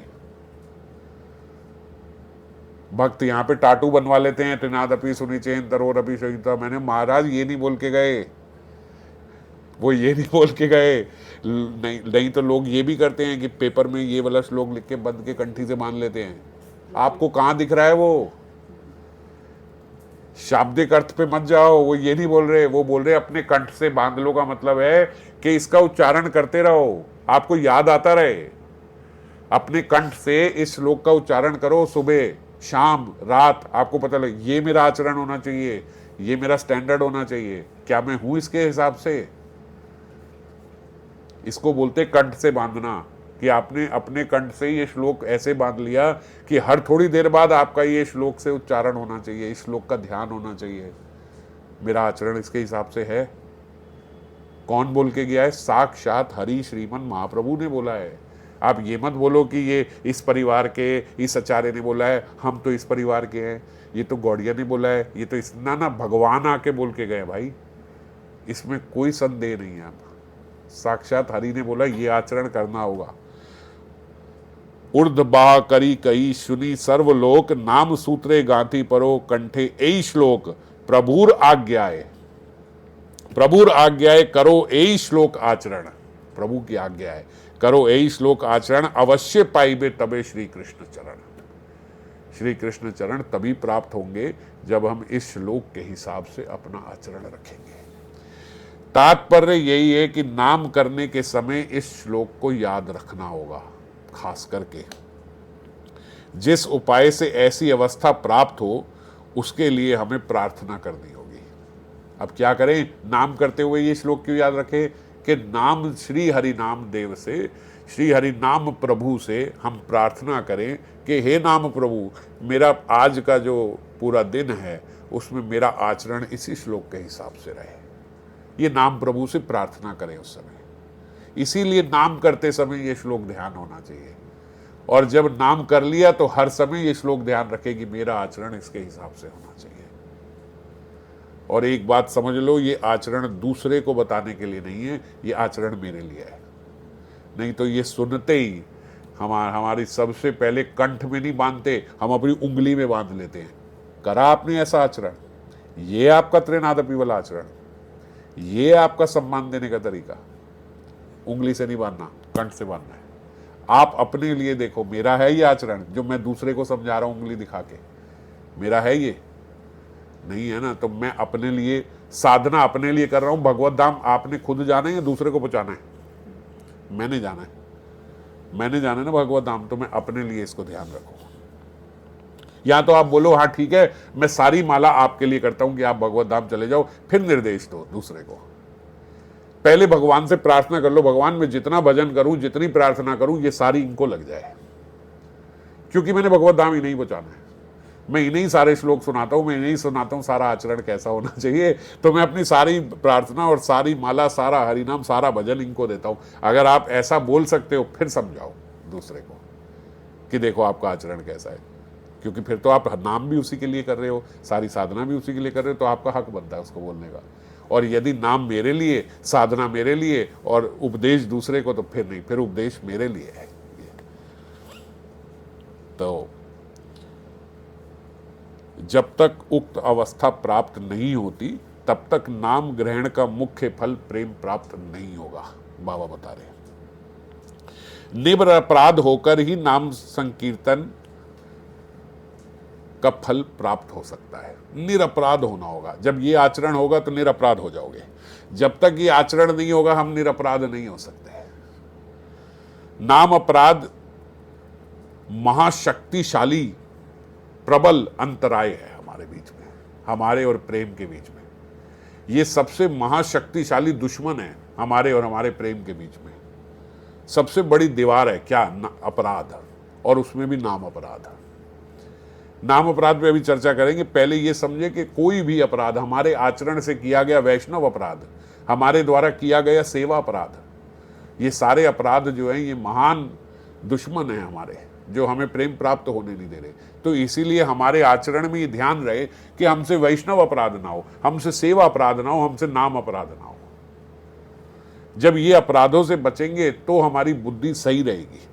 अपराधी व्यक्ति बहुत समय तक कीर्तन करे तब भी वे उसे प्रेम देने की इच्छा नहीं करते। कौन? नाम प्रभु। नाम प्रभु से प्रेम नहीं देते, चाहे वो बहुत समय तक नाम करे, क्योंकि वो अपराध कर रहा है साथ में। जो लोग इस हरि नाम संकीर्तन का सुसेवन कर शीघ्र ही प्रेम प्राप्त करना चाहते हैं, उन्हें 10 विध नाम अपराध छोड़कर नाम संकीर्तन करना होगा। इस बात को समझो। अगर आपको श्री हरि नाम से प्रेम प्राप्त करना है, ये नाम नामी अभिन्नत्वम, ये साक्षात हरि है, कोई मैकेनिक्स नहीं है कि आपने इतना करा, इतना करने पे आपको इतना मिलेगा ही, ये कहीं लिखा गया नहीं है। ये नाम प्रभु हैं, कृपालु हो तो किसी पे एक नाम पे कृपालु हो जाए, और ना होए तो 1 करोड़ जन्म जपते रहो तब ना होए। तो हम अगर अपराध जनित ले रहे हैं तो फिर नहीं होगा। और नाम अपराध क्या है उसकी अभी चर्चा आएगी। पहले बाबा बोलते देखो अपराध, अब राध शब्द क्या है? राध शब्द का अर्थ है संतोष। ये संतोष हमें नाम में मिलता ही नहीं, ये प्रसन्नता, ये सेटिस्फेक्शन हमें नाम में मिलती नहीं। क्यों? क्योंकि अपराध हो जाता है। अपराध होने पर नाम का संतोष चला जाता है। मैंने एक बार बहुत पहले एक उदाहरण दिया था, अभी याद आ रहा है, कि अगर आप केवल नाम ले रहे हो तो बोले ये ऐसा हो गया कि जैसे आपने दिसंबर के महीने में गंगा स्नान करा है। अब बहुत ठंड है दिसंबर के महीने में, इतनी ठंड में गंगा स्नान आपको करना पड़ा, हमारा फटाफट से कोई जाएगा, डुबकी मारेगा, बाहर आ जाएगा, बस हो गया। तो हो तो गया, आपने नाम तो ले लिया पर स्वाद नहीं आया, आस्वादन नहीं हुआ, प्रेम प्राप्त नहीं हुआ। और यही जून के महीने में, आजकल के गर्मी के मौसम में, अभी तो फिर थोड़ी वर्षा प्रारंभ हो गई, जब बिल्कुल लू चल रही है जून में, उस जून के महीने में आपको गंगा स्नान करने में आधा घंटा कोई निकलने को राजी नहीं, बड़ा आनंद आ रहा है उस ठंडे पानी में। अब गंगा स्नान का लाभ तो आपको दिसंबर में भी मिल गया, आपने एक गोता खा के बाहर आ गए, और गंगा स्नान का लाभ आपको जून में भी मिला जब आप आधा घंटा रहे, पर जून वाले स्नान में आपको आनंद भी हुआ, लाभ भी मिला और आनंद भी हुआ। तो ऐसे ही जब नाम बिना अपराध के किया जाता है तो नाम का स्वाद भी आता है और नाम का फल भी मिलता है ना। तो स्वाद लेने के लिए हमें निरपराध होना होगा। अपराध हमसे क्या होता है कि अश्रद्धा हमारी रहती है, कुटिलता हमारे व्यवहार में रहती है, कृष्णेतर वस्तुओं में हमारा अभिनिवेश रहता है। कृष्णेतर वस्तुओं में अभिनिवेश का मतलब जो चीज़ें हमें कृष्ण के पास नहीं लेके जा रही, जिन चीज़ों से हमारी भगवत प्रीति नहीं हो रही, उन चीज़ों में हमारा अभिनिवेश है, उन चीज़ों में हमारे मन का अभिनिवेश है। ये चीज़ ले लें, ये ले लें, ये गाड़ी होनी चाहिए, ये मूवी देखाएं, ये वाली शर्ट खरीद लें, वो वाली पैंट खरीद लें, यहाँ शॉपिंग कर लें, ये कर, ये सब क्या है? ये कृष्णेतर है, और इसमें आपके मन का अभिनिवेश है। गोपियों ने उद्धव को समझाया था, मन नहीं 10-20, मन एक ही है। अब उस एक को 22 घंटे आपने इधर उधर कृष्णेतर वस्तुओं में लगा दिया, तो सुबह उठ के माला में कैसे लगेगा? ये कैसे कृष्ण में? वो एक ही मन है। सुबह सुबह आपको ध्यान आ रहा है कि भैया आज मिंत्रा पे ये सेल लग गई होगी, आज ये हो गया होगा, आज ये करना होगा, आज यहाँ चलेंगे, आज वहाँ चलेंगे। खाने में क्या बनाएं? नाम करते करते जीव माला के बीच में आँख खोल के एकदम उधर नाश्ता क्या बनाएं, उसी से समझ में आ जाती है कि महाराज इतनी देर से स्मरण चल क्या रहा है। जब पिछले 15 मिनट से आंख बंद थी, क्या चल रहा था? यही चल रहा था, ये अब ये बना था, वो बना था, आज ये बनेगा, वो बनेगा, आज शाम को ऐसा खाते हैं, आज ये कर लेते हैं। ये सब क्या कर रहे हो? कृष्णेतर वस्तुओं में आपके मन का अभिनिवेश हुआ इस समय। ये क्या हो रहा है? हमने कहा मोबाइल छोड़ दो, मोबाइल छोड़ के पकड़ के माला नहीं करनी, जो माला मोबाइल पकड़ के करोगे वो काउंट नहीं होगी। व्यक्ति ने माला छोड़ दी, अब मन अभी भी लगा हुआ है खाने में, पीने में, इसमें और उसमें। तो क्यों? क्योंकि अगले जो हमारे इस 2 घंटे के अलावा जो हमारे 22 घंटे हैं वो खराब है। वो उसमें हमने पूर्ण रूप से मन का अभिनिवेश दूसरी जगह किया हुआ है। तो इस समय हमारा मन अचानक से कैसे लग जाएगा? नहीं लग पाएगा। लाभ, पूजा, प्रतिष्ठा, ये सब में हमारा मन लगा हुआ है। नाम भजन में शिथिलता आदि, ये सब अपराध के ही फल है। नाम भजन में शिथिलता, समझ रहे हो ना, कि नाम कर रहे हैं मगर कोई स्वाद नहीं आ रहा, शिथिल है एकदम। रोज इतना नाम लिए जा रहे, कोई हमें कोई फर्क नहीं पड़ रहा। ग्रेनाइट का बना हुआ है हमारा सारा, बिल्कुल अंदर आ ही नहीं सकता नाम, जो मर्जी कर लो आप। शिथिलता यही है कि इतने समय से नाम ले रहे पर नाम में रुचि नहीं बढ़ रही। कितना कर लें, लेकिन हमारे भीतर स्वाद से ये नहीं आता कि यार अब सिर्फ 64 नहीं, अब सिर्फ 100 नहीं, अब नहीं, अब 100 से पेट नहीं भरता, अब तो ज़्यादा माला करूँगा। ऐसा हमारे भीतर स्वाद से कभी आया? नियम से जरूर आया, लोगों को देख के, यार ये 96 माला कर रहे हैं, ये 100 माला कर रहे हैं, वो 2 लाख नाम लेता है, 128 माला होती है, ये होती है, मैं अभी तक सिर्फ 80 कर रहा हूँ, कल से मैं भी थोड़ी बढ़ाता हूँ, 90 करता हूँ। यार ये सब इतनी कर रहे हैं, बस लाभ तो हो रहा है आपको संघ का, आप संघ को देख के थोड़ी बढ़ा रहे हो, पर स्वाद नहीं आ रहा है आपको। और फिर वही बात है, जब हम इतनी करने लगते हैं तो हरे कृष्ण इतना ऐसे कर रहे हैं। ये मैं सत्य बात बता रहा हूं, मैं भक्तों को सुना है इस तरीके से नाम लेते हुए, वो नाम समझ में ही नहीं आता कि ना, बड़ा ध्यान लगा लो तब भी फिर पता लगा नाम निकल ही नहीं रहा है मुंह से, पूरा नाम ही नहीं निकल रहा, लेकिन तब भी अभी जिदबाजी है कि नहीं नहीं वो फिर 90 नहीं होंगी, 90 करनी है। अरे भैया 90 करी और नाम एक नहीं निकला तो क्या फायदा हुआ? नाम का स्वाद लेते हुए करो, आराम से करो, स्वाद लेते हुए। ये क्या है? ये बाबा बोल रहे हैं ये अपराध के फल है। फिर राध का अर्थ एक सिद्धि भी है। अपराध से नाम की फल सिद्धि नष्ट हो जाती है। जब हम अपराध करते हैं तो जो नाम से हमें जो प्राप्त होना है, सिद्धि, हमारी सिद्धि भी प्रेम ही है, वो प्रेम नष्ट हो जाता है, वो मिलता ही नहीं, वो प्राप्त ही नहीं होता जब अपराध हो जाता है। तो अप्राकृत वस्तु को हम लोग प्राकृत समझते हैं और प्राकृत वस्तुओं को अप्राकृत जान के हमारा पूरे दिन की क्रियाशैली होती है। जैसे आज हम यही मैं चर्चा कर रहा था कि वही बात इसमें आ गई कि जो प्राकृत है, प्राकृत क्या है? ये मेरा देह। जो प्राकृत है इसे हम अप्राकृत माने हुए हैं। पूरा जीवन हम इस देह के लिए कार्य करते हैं, पूरा जीवन। आप पूरा सुबह से लेकर रात तक का देख लो, हमारा सारा यही, बाल काले होने चाहिए, ये ऐसा होना चाहिए, ऐसी शर्ट होनी चाहिए, ऐसी ट्राउज़र होनी चाहिए, ये जूते होने चाहिए, ये घड़ी होनी चाहिए, इस घर में रहना चाहिए, इस गाड़ी में घूमना चाहिए। सब किस लिए? इस देह के लिए। क्यों? क्योंकि आपने इसको तो अप्राकृत समझ लिया। आपको लग रहा है कि ये नश्वर नहीं है, ये नित्य है। और जो नित्य चीज है, जिसने इस शरीर के मरने के बाद डिसाइड करना है आपको अगला शरीर कौन सा मिलेगा, आपका मन, उसको आपने गंदा कर दिया। मैं खुद, जिसको हम बोलते हैं मेरी आत्मा, वो मैं खुद, क्योंकि मैंने शरीर माना हुआ है इसलिए मेरे मुंह से यही निकलता है मेरी आत्मा। मेरी आत्मा नहीं, मैं खुद, जो मैं नित्य हूं, जो मैंने यहां पे, जो मैं कभी मरूंगा नहीं, जिसकी जर्नी हमेशा चलती रहेगी, उसके बारे में मैं नहीं सोच रहा। मैं सोच रहा हूं वो मर जाएगी। आत्मा के बारे में नहीं सोच रहे, उसको प्राकृत समझ रहे हैं। देह के बारे में सोच रहे हैं, उसको अप्राकृत समझ रहे हैं, उसको समझ रहे हैं नित्य।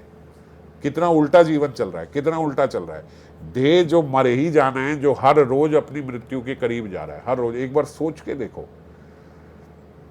कल फिर मृत्यु के और करीब हो गया, अब मृत्यु के और करीब हो गया, अब और करीब हो गया, और उसको आप उतना और उसमें अभिनिवेश किए जा रहे हो अपने मन का।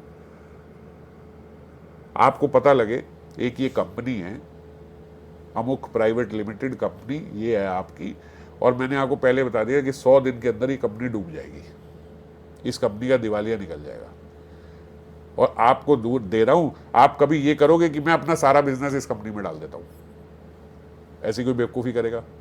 पागल हो? आपको पता है 100 दिन बाद ये कंपनी डूब जानी है, मैं क्यों डालूं इसमें अपनी? बल्कि आप जितना निकाल सकते होगे उसमें से निकाल लोगे। वो कंपनी है आपका देह, निश्चित रूप से ये डूब जानी है। तो जितना भी निवेश है उस देह में डालोगे, उस देह से निकालने का प्रयास करोगे। बात को समझो, उससे निकालना है, बड़ी जल्दी निकाल लो, क्योंकि ये डूबने वाली है, ये देह मरने वाला है, निश्चित है।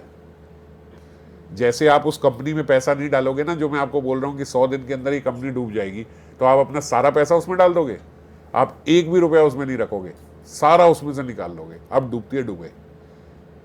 संत महाजन यही तो बता रहे हैं, ये देह जो है ये मरने वाला है, अपना अभिनिवेश इसमें से जल्दी निकाल लो। मरने से पहले न जाने कितनी ऐसे रोग आ जाएंगे, कितनी बीमारियां आ जाएंगी जो आपको बहुत दुखी करेगी। तो जल्दी से इससे अपना अभिनिवेश निकालो, इससे निकाल लो फटाफट, ये डूबने वाला है। और किसका ऐसा है जो डूबने वाला नहीं है? सबका देह डूबने वाला है, सबका देह मरने वाला है। इसलिए जल्दी से जल्दी इस कंपनी रूपी देह से अपना निकाल लो पैसा, अपना मन का अभिनिवेश सब निकालो यहां से, और उसमें डालो जो कभी डूबेगा नहीं। मैं, मेरा मन, ये मेरा मन साथ जाएगा। मन को आत्म में लगाओ, मन को भगवान में लगाओ। ये कभी डूबेगा नहीं, ये नित्य है, ये सुखद है, ये मेरा प्रयोजन है। तो अभिधेय क्या होना चाहिए? डूबने वाली कंपनी से निकालो और जो कंपनी सदा रहेगी उसमें डालो।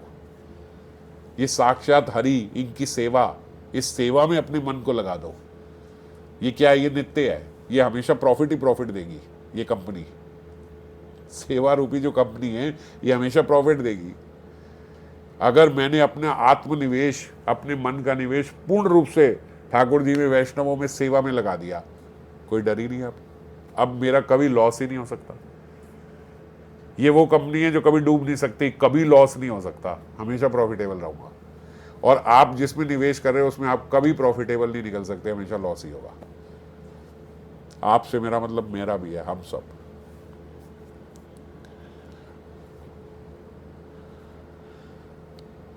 साधक के चित्त मन में भोग स्पृहा जगाता है। ये जो अपराध है ना, ये अपराध का यही कार्य है कि वो हमारे मन में नई नई भोग की स्पृहा जगाएगा। नए नए भोग की चेष्टाएं हमारे मन में आएंगी और नई नई वस्तुएं आएंगी। ये क्या है? ये अपराध है। हम सोचते हैं ना, पता नहीं क्या आजकल मन हो गया है, कभी ऐसा नहीं था, अब पता नहीं इसकी भी इच्छा हो रही है, इसकी भी इच्छा हो रही है, इसकी भी इच्छा हो रही है। निश्चित रूप से आपसे अपराध हो रहा है। ये आपसे अपराध उसी वक्त समझ जाओ। ये जो मेरा, ये हम क्या करते हैं, यार अब ये भी मन कर रहा है, पता नहीं कभी पहले नहीं किया, अब मेरा मन कर रहा है, ये कर रहा है, वो कर रहा है। एक बार चलते हैं, आप ऐसे चलते हो जैसे भगवान ने ही आपके मन में ये डाला है, बेटा वहां जा, वहां मैं खड़ा हूं, मैं तुझे प्राप्त हो जाऊंगा। अरे महाराज, भगवान नहीं डाल रहे, अपराध डाल रहा है ये। आप कह रहे हो पता नहीं भगवान आजकल मन में बार बार ऐसे आ रहा है, ऐसे आ रहा है कि वहां जाके खाना खाना है एक बार। ये भगवान नहीं डाल रहे, ये अपराध डाल रहे हैं। ये अपराध है जो आपकी भोग स्पृहा जगा रहे हैं। ये अपराध, भगवान होगा तो वैराग्य होगा इस जगत से। अगर भगवान की कृपा होगी, वैराग्य जगेगा। आप अपराध को ठाकुर समझ के जीवन चला लेते हो अपना। ये बहुत बड़ा अपराध हो गया। जैसे अब हमारे मन में जैसे ही आए कोई नई भोग स्पृहा आए, ये करते हैं। वो लोगों ने बहुत बताया, वहां पे एक बार वहां चल के देखते हैं। आप समझो आज कोई अपराध हो गया मेरे से, ये कोई अपराध हुआ, ये अपराध का फल है जो मेरे अंदर आज ये भोग स्पृहा जागी है। आज नाम थोड़ा और ध्यान से अच्छे से करें, भगवान से क्षमा याचना करें, मेरे से जो अपराध हो गया है मुझे क्षमा कर दीजिए, और अगर हो सके तो मेरे हृदय में प्रकाशित कर दीजिए मेरे से क्या अपराध हो गया। ये सच्ची प्रार्थना है। हमारी प्रार्थना क्या होती है? भगवान आज मेरे मन में ये आया कि वहां जाऊं, शायद आपने ही डाला है, अब कोई अरेंजमेंट करो कि किसी तरीके से हमारा प्रोग्राम बन जाए। मतलब आप मेरे से जो अपराध हुआ है वो और प्रबल हो जाए। प्रार्थना भी यही हो रही है। ऐसा नहीं है, जो भी भोग स्पृहा आपके भीतर आई है, ये संदेश भगवान का नहीं है, ये अपराध का है। और हम भगवान से तुरंत ये बात समझ जाएं, ये अपराध हुआ जो आज मेरे अंदर इतनी इच्छा है। 1 महीने से मैं ठीक चल रहा था, पता नहीं क्या हो गया, अब अचानक से मन कर रहा है मंत्रा खोलूं, फिर शॉपिंग शुरू करूं, फिर ये वो करूं, वो करूं। समझ जाओ उसी वक्त अपराध हो गया। अब कोई मेरे से जरूर अपराध हुआ है जो आज फिर मेरी ये इच्छा जागृत हो गई जो मैंने छोड़ दी थी। इतना समय हो गया मैंने ये अमुक चीज का सेवन नहीं किया, आज फिर मन कर रहा है बहुत प्रबलता से, आज कर लूं। अब अपराध हो गया आपसे, ये अपराध हो गया। अब क्या करें? भगवान से प्रार्थना करें, भगवान मुझसे कोई अपराध हुआ है, मेरे अंदर ये इच्छा जग रही है, आप क्षमा कर सकते हो या तो क्षमा कर दीजिए। आपको लगता है कि वो अपराध मुझसे दोबारा बनेगा, अनजाने में भी हो सकता है। अगर आपको लगता है नहीं मेरे से दोबारा होगा, तो आप कृपया करके मेरे हृदय में वो प्रकाशित कर दीजिए कि मैंने क्या अपराध किया, मुझे बोध हो जाए मेरे से ये अपराध हुआ है, मैं तुरंत उसको छोड़ दूंगा। ये दिन भर ये प्रार्थना होनी चाहिए कि ये बोध हो जाए मेरे से क्या अपराध हो गया, क्या अपराध हो गया। भगवान आपको 100% अनुभव से बता रहा हूँ, भगवान आपको बताएंगे आपके हृदय में आपसे ये गलती हुई है। 24 घंटे के अंदर अंदर आप प्रार्थना करो, आपके हृदय में प्रकाशित हो जाएगा ये गलती हुई है आपसे, तुरंत सही कर लो उसे, ये गलती हुई साथ, और भोग स्पृहा खत्म हो जाएगी। ये तरीका है अगर भगवत नाम में प्रेम प्राप्त करना है और आगे बढ़ना है तो। 10 नाम अपराध का यहाँ पे वर्णन किया गया। साधु निंदा सबसे पहले। अब बहुत समय भी होता जा रहा है और इस पे हम बहुत चर्चा पहले कर चुके हैं। साधु निंदा, निंदा ना हो, निंदा ना हो, निंदा ना हो, अपने एकदम बहुत ध्यान रखो। सबसे बड़ा अहित अगर आपका जीवन में कोई कर सकता है तो वो निंदा कर सकती है। आप बोलो कि नहीं मैं तो सत्य घटना बता रही हूं, मैं तो सत्य बोल रहा हूं, वो व्यक्ति ऐसे ही है, तो दोष दर्शन हो गया। वो भी निंदा का ही पार्ट है।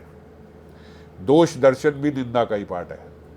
आप कहो नहीं उस व्यक्ति ने गलत काम किया है महाराज, निंदा नहीं कर रहे, हम तो सही बात बोल रहे हैं, उसने ऐसा किया है, तो उसके दोषों का तो दर्शन कर रहे हो, उसके दोषों का तो कीर्तन कर रहे हो। दोष का कीर्तन करना भी निंदा के ही अंतर्गत आता है। इसीलिए जिसका कहीं जो दोष देखा उसको छोड़ दो, ठाकुर जाने। हम उसके लिए कर सकते हैं अगर, तो एक नाम हरि नाम में उसके लिए प्रार्थना कर ले कि भगवान उससे ये गलती हो रही है, अगर हो सके तो उसका अपराध क्षमा करके ये बचा लो उसको, वो ये गलत ना करे। बस ये कर सकते हैं। श्री विष्णु और शिव के नाम आदि को पृथक समझना, गुरुदेव की अवज्ञा अथवा गुरु में मृत्य बुद्धि रखना, इस पे हम लोग पीछे मंगलाचरण में चर्चा कर चुके हैं कि गुरु में मनुष्य बुद्धि ना रखें और किसी भी अवस्था में गुरु की अवज्ञा ना हो हमसे। कोई भी अवस्था आ जाए, कोई भी कठिन समय आ जाए, हम ये ध्यान रखें कि गुरु अवज्ञा ना हो जाए हमसे। ऐसा ना हो हम बोले अब तो इतना, अब ऐसे हो गया, अब ऐसे हो गया, अब तो ये करना ही नहीं, कुछ करना नहीं पड़ेगा। अगर गुरु का आदेश नहीं है तो नहीं है, गुरु अवज्ञा ना हो, और गुरु में मनुष्य बुद्धि हम ना रखें। इस पर हम पीछे चर्चा कर चुके हैं, इसलिए इस पर भी ज़्यादा चर्चा नहीं करूँगा। श्रुति और तद अनुगत शास्त्रों की निंदा, जब व्यक्ति का निंदा करने का स्वभाव बनता है तो शास्त्रों की निंदा करने से भी वो बाज नहीं आता। शास्त्रों की निंदा, अरे ये भैया जब उन्होंने लिखी थी भगवत गीता, जब कृष्ण ने सुनाई थी तब कलयुग नहीं था, शायद उनको पता नहीं था कि कलयुग में क्या क्या आएगा। ये हम बड़ी आसानी से बदतमीजी कर जाते हैं। भगवान को नहीं पता था, भगवान को नहीं पता कि वो किसके लिए बोल रहे हैं, आप क्या बात कर रहे हो, अरे वो उस टाइम की बात है, अरे ये तो सतयुग की बात है जो ये उन्होंने करी थी, त्रेता में राम जी आए थे तब उन्होंने ये बोल दिया था, अब नहीं होगा। इस प्रकार के जो मजाक करना, भागवतम आदि के श्लोकों को बोलना कि नहीं नहीं ये हो नहीं, ये प्रैक्टिकल नहीं है, ये जो आपने बोला है ये प्रैक्टिकल नहीं है। कोई आपके भीतर संशय है ना, तो त्रिनादपि सुनिचेत तरोरपि सहिष्णुता मानी ना मान देन कीर्तनीय सदा हरि, ये कलयुग में ही बोल के गए हैं Shrimad Mahaprabhu. This is very much practical. ये कलयुग में बोला गया है ना श्लोक, ये सतयुग या त्रेता में नहीं बोला गया था। तो इसीलिए इस बात को समझे, हम इसको पालन कर पा रहे हैं क्या? तो इसीलिए हमें कोई अधिकार नहीं है ये मजाक बनाने का। ये निंदा होती है, ये शास्त्र निंदा है, ये श्रुतियों की निंदा है। हम ये कहें कि नहीं ये हो नहीं, ये बोल दिया जाता है, ये हो नहीं सकता, ऐसा नहीं। श्री हरि नाम की महिमा को स्तुति वाक्य मानना, ऐसे सोचना कि हरि नाम का इतना बोला जाता है, ये साक्षात नाम ही है, हरि है, भगवान ही है, ये तो ये है, नाम लेने से ऐसे हो जाता है वैसे हो जाता है, तो मन में आता है यार इतना होता तो कुछ है नहीं। आपके मन में ठीक आ रहा है मगर आप उसका रीज़न सही नहीं समझ रहे। उसका रीज़न ये नहीं है कि यहाँ पे ज़्यादा बोल दिया इतना होता नहीं है, उसका रीज़न ये है कि आपके भीतर अपराध बहुत है, वो अपराध के कारण नहीं हो पा रहा है। उसका रीज़न ये है, हम अपने अपराध को नहीं देखते, हम ये देखते हैं कि इसकी इतना वो बोल दिया, इतना होता नहीं है। अतिशयोक्ति हो गई है।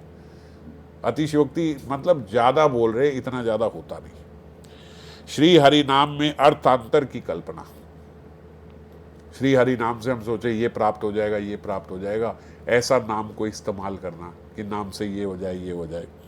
नाम के बल पर पाप आचरण की प्रवृत्ति, हमने सुना एक नाम करने से जीव के सारे पाप अपराध जो है नष्ट हो सकते हैं। नाम का इतना बल है, तो हम सोचते थोड़ी इंद्रिय तृप्ति कर रहे हैं तो कोई बात नहीं, इतना नाम भी तो ले रहे हैं। ये सब हम बोलते नहीं है, we are very wise and gentleman otherwise, हमारे माइंड में आता है ये सब हमारे सबकॉन्शियस में फीड है, ये गंदगी हमारे भीतर है। अरे यार इतना हो रहा है तो यार अब ऐसे तो कोई कुछ नहीं कर रहा, हम लोग तो फिर भी इतना नाम कर रहे हैं, तो इतना तो हो जाएगा, इतना तो इससे क्या होता है, लोग तो कितना कुछ कर रहे थे और कोई नाम नहीं कर रहे, उनका तो कुछ नहीं हो रहा। इस प्रकार से हम लोग जो चर्चा करते हैं ये अपराध बनता है, नाम अपराध। अन्य शुभ क्रिया आदि के साथ हरि नाम की समानता करना, उसको उसके समान मानना कि ये किसी ने बताया कि नहीं ये वाला मंत्र करो आपका जल्दी सेहत ठीक हो जाएगी, ये वाला करो आपका जल्दी काम बन जाएगा, ये करो वो करो। तो हम हरि नाम की जगह वो वाली माला कर लेते हैं आजकल थोड़े दिन, कोई बात नहीं, ये बोल दिया। या किसी ने बोल दिया ये हवन करा लो महाराज, आपके घर में सब ठीक हो जाएगा, आप ये कार्य कराओ, आपके घर में सब ठीक हो जाएगा। तो आप नाम को कम समझ रहे हो और बाकी चीज़ों को ज़्यादा ही उसके समान समझ रहे हो, ये भी नाम का अपराध। नाम साक्षात हरि है, ये नाम साक्षात हरि है। नाम नामी अभिन्नत्वम, ये अभिन्न है, ये अलग अलग नहीं है, ये साक्षात भगवान ही है। कितनी कितनी कथाएं हैं, राम से बड़ा राम का नाम, कितनी कथाएं हम लोगों ने यहाँ चर्चा करी है। तो नाम जो है, ये नाम नामी से भी ज्यादा दयालु है। ये जो सिद्ध अवस्था में पहुंच गए हैं उन संतों की ये वाणी है कि नाम भगवान है, इस नाम भगवान का रूप है। वो हम बोलते हैं उन भगवान का नाम है ये, वो बोलते हैं इन भगवान का रूप है ये, प्राइमरी भगवान है नाम। तो इसीलिए नाम को कम ना समझे। हम सोचे कि ये नाम छोड़ के कुछ और करे उससे लाभ हो जाएगा, कुछ और तो लाभ होगा नहीं, नाम अपराध हो जाएगा। श्रद्धाहीन को नाम का उपदेश देना, जो बिल्कुल श्रद्धाहीन है, जो गलत गलत बोले जा रहा है, उसको आप जबरदस्ती समझाए जा रहे हो। आपको आदत है प्रीचिंग की कि भैया कोई नहीं मिला, चलो आज इसको समझा के भेजेंगे, और वो गलत बोल ही रहा है, तो जो वो गलत बोल रहा है उससे उसका अपराध बन रहा है, और आप भी वो सुन रहे हो सारी बातें। तो ये भी नाम के, आप जान के नाम के प्रति उल्टा बुलवा रहे हो। जब आप देख ही रहे हो कि श्रद्धाहीन है, वो उल्टा उल्टा बोले जा रहा है, तो क्यों उसे ज्ञान दे रहे हो? जान के बुलवा रहे हो उसके मुंह से नाम के बारे में और सुन रहे हो, समझ गए? तो इसीलिए इसको नाम अपराध माना गया। नाम महात्म्य सुनकर भी नाम में अप्रीति, ये नाम अपराध तो ऐसा है कि हम सब से हो रहा है। इतनी नाम की महिमा सुन ली, अभी भी नाम से प्रीति नहीं है हमारी, अभी भी केवल नियम की रक्षा के लिए नाम हो रहा है, प्रीतिपूर्वक नहीं हो रहा है। और प्रीतिपूर्वक क्यों नहीं हो रहा है? क्योंकि बहुत सारे अपराध पहले हो रहे हैं। तो ये एक विश्व सर्कल में हम फंसते चले जा रहे हैं। तो इसीलिए नाम करते समय प्रार्थना करें, प्रार्थात्मक नाम होना चाहिए अभी हमारा, कि मेरे से जो जो ये अपराध बन रहे हैं, जिनके कारण मेरी प्रीति नहीं हो पा रही है, ये जो आचरण श्रीमद् महाप्रभु ने आज बताया, ये आचरण मेरा आचरण इसके हिसाब से हो जाए, इसके हिसाब से मेरी जीवन शैली हो जाए, ऐसा हमें प्रार्थना करनी चाहिए रोज हरि नाम से। तब हमारा नाम में मन लगेगा। अभी आज 2 ही हुए श्रवण और कीर्तन में, आगे नहीं बढ़ रहा हूँ क्योंकि अभी बहुत लंबा हो गया और बहुत सारी बातें हमारे समझने के लिए हो गई। सब एक दिन में हो जाएगा तो समझ कुछ नहीं आएगा कि पालन क्या करना है। इस बात को बहुत महत्व देते हुए समझे कि नाम हमें प्रेम दे सकता है, नाम ही हमें प्रेम दे सकता है।